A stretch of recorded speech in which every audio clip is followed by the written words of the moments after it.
सास और जहर। हाल ही में अदिति का विवाह हुआ था और उसने अपने पति और ससुराल वालों के साथ एक जॉइंट फैमिली में रहना शुरू कर दिया था। कुछ दिनों के बाद उसे यह एहसास हो गया कि वह अपनी सास के साथ नहीं रह सकती। अदिति की सास रूढ़िवादी विचारों की थी। कोई भी त्योहार आने पर ढेरों रस्मों रिवाज, आए दिन नई नई पूजा पाठ, हवन, व्रत, जल्दी उठने सोने का निर्धारित समय, चाहे कोई काम हो या ना हो। जबकि अदिति आधुनिक जीवन शैली जीने वाली लड़की थी। सब कुछ जरूरत के हिसाब से लचीला। काम हो तो सुबह जल्दी उठना, नहीं तो नींद पूरी करना। पूजा पाठ की जगह अपने कामों को तवज्जो देना। अलग विचारधाराओं के कारण जल्दी ही उनके बीच झगड़े होने लगे। कई महीनों के बीत जाने के बाद भी दोनों में से कोई भी अपना व्यवहार नहीं बदल पाया। समय के साथ साथ अदिति और ज्यादा आक्रामक हो गई और उसे अपनी सास से नफरत होना शुरू हो गया। वह सोचने लगी कि कैसे अपनी सास से छुटकारा पाया जाए। एक बार हमेशा की तरह जब उसने अपनी सास से झगड़ा किया और उसके पति ने अपनी माँ का साइड लिया, तब अदिति गुस्सा हो गई और अपने मायके चली गई। अदिति के पिता एक केमिस्ट थे। उसने अपने पिता को पूरी बात बताई। उसने अपने पिता से कहा कि उसे कुछ जहर दे ताकि वह अपनी सास के खाने में मिलाकर उससे छुटकारा पा सके, नहीं तो वह अपने पति के घर वापस नहीं जाएगी। अदिति के पिता को यह सब जानकर काफी दुख हुआ और उन्होंने अपनी बेटी से कहा, अगर तुम अपनी सास को जहर देती हो तो तुम और मैं दोनों जेल जाएंगे। ऐसा करना बिल्कुल ठीक नहीं है। लेकिन अदिति कुछ सुनने और समझने की हालत में थी ही नहीं। आखिरकार उसके पिता ने कहा, ठीक है, जैसा तुम चाहती हो वैसा ही होगा, लेकिन मैं तुम्हें जेल जाते नहीं देखना चाहता।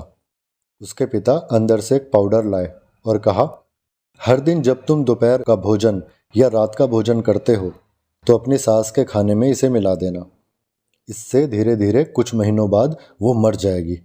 पोस्टमार्टम रिपोर्ट में भी कुछ नहीं आएगा और लोग सोचेंगे कि वह प्राकृतिक रूप से मरी है। उन्होंने यह भी कहा, क्योंकि किसी और को तुम पर शक नहीं होना चाहिए, इसीलिए आज से तुम अपनी सास के साथ बिल्कुल भी नहीं लड़ोगी, बल्कि उनकी देखभाल करोगी। भले ही वो कुछ भी कहें, लेकिन तुम गुस्से से बात नहीं करोगी, हमेशा शांत रहोगी, समझ गई? अदिति सहमत हो गई और अपने ससुराल वापस आ गई और अपने पिता की सलाह के अनुसार उसने अपनी सास के खाने में पाउडर मिक्स करना शुरू कर दिया और बड़े ही प्यार के साथ बात करना शुरू कर दिया। समय बीतने के साथ साथ अदिति की सास का व्यवहार भी बदलना शुरू हो गया, क्योंकि अदिति अब अपनी सास की बहुत देखभाल करने लगी थी। इसलिए उसकी सास भी उसके प्रति विनम्र होने लगी और प्यार से बात करने लगी। 5 महीने बीत गए और अदिति खाने में पाउडर मिक्स कर रही थी, लेकिन अब घर का वातावरण बदल गया। कोई झगड़े नहीं थे, दोनों एक दूसरे की तारीफ करते। अब ऐसा लगता था मानो दोनों का रिश्ता माँ और बेटी का रिश्ता हो। अब अदिति को चिंता होने लगी कि पाउडर की वजह से उसकी सास जल्दी ही मर सकती है। वह अपने पिता के पास गई और उनसे कहा, पिताजी, कृपया मुझे जहरीले पाउडर को ठीक करने के लिए इलाज बताएं।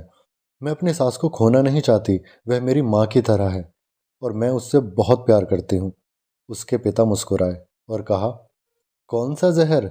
मैंने तो तुम्हें बस एक स्वीटनर दिया था। अदिति हैरान थी। उसने अपने पिता से पूछा कि उन्होंने ऐसा क्यों किया। पिता ने कहा, बेटा, अगर तुम किसी दूसरे इंसान से प्यार चाहते हो तो तुम्हें भी उसे प्यार देना होगा।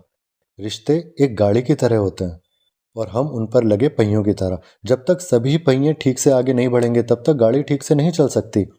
इसी बात का एहसास दिलाने के लिए मैंने ऐसा किया और तुम्हें अपनी सास के प्रति नम्र रहने को कहा। तुम्हारी अच्छाई देखकर उन्होंने भी अपने आप को बदला और तुम्हें समझना शुरू कर दिया। तुम दोनों ने एक दूसरे के लिए अपने आप को बदला। यही कारण है कि तुम अपनी सास के लिए आज मेरे पास भागते हुए आई हो।